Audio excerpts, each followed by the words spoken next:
एक समय की बात है, त्रेता युग में, जब धरती पर अधर्म बढ़ रहा था, तब एक महान वानर का जन्म हुआ जिसका नाम था हनुमान। माता अंजनी के पुत्र, केसरी के लाल और पवन देव के आशीर्वाद से जन्मे, इसलिए उन्हें कहा जाता है पवन पुत्र हनुमान। बचपन से ही हनुमान जी असाधारण थे। एक दिन उन्होंने उगते हुए सूर्य को फल समझ लिया और उसे खाने के लिए आसमान में उड़ गए। देवताओं को उनकी शक्ति का एहसास हुआ।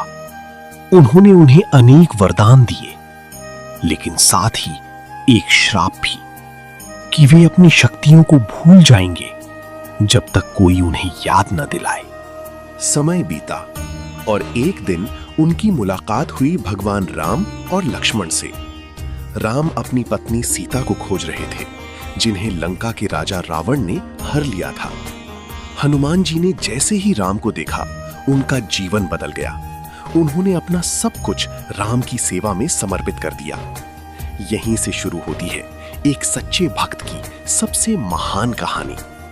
जब पता चला कि माता सीता लंका में है, तो हनुमान जी को समुद्र पार करने का कार्य मिला।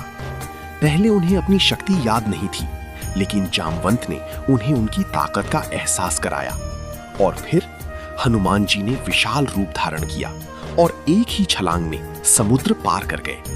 लंका पहुंचकर उन्होंने हर जगह सीता माता को ढूंढा। आखिरकार अशोक वाटिका में उन्हें देखा।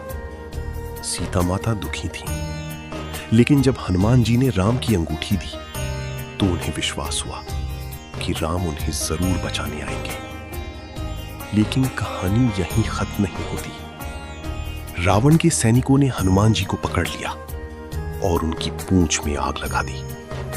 फिर क्या था, हनुमान जी ने उस आग को ही अपना हथियार बना लिया और पूरी लंका में आग लगा दी।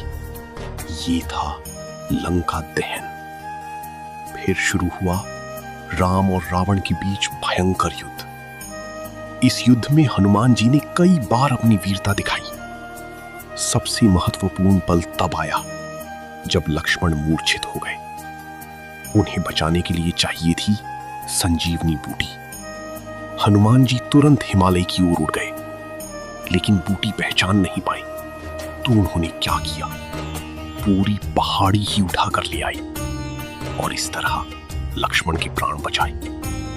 हनुमान जी सिर्फ शक्तिशाली ही नहीं थे, वे सबसे बड़े भक्त भी थे।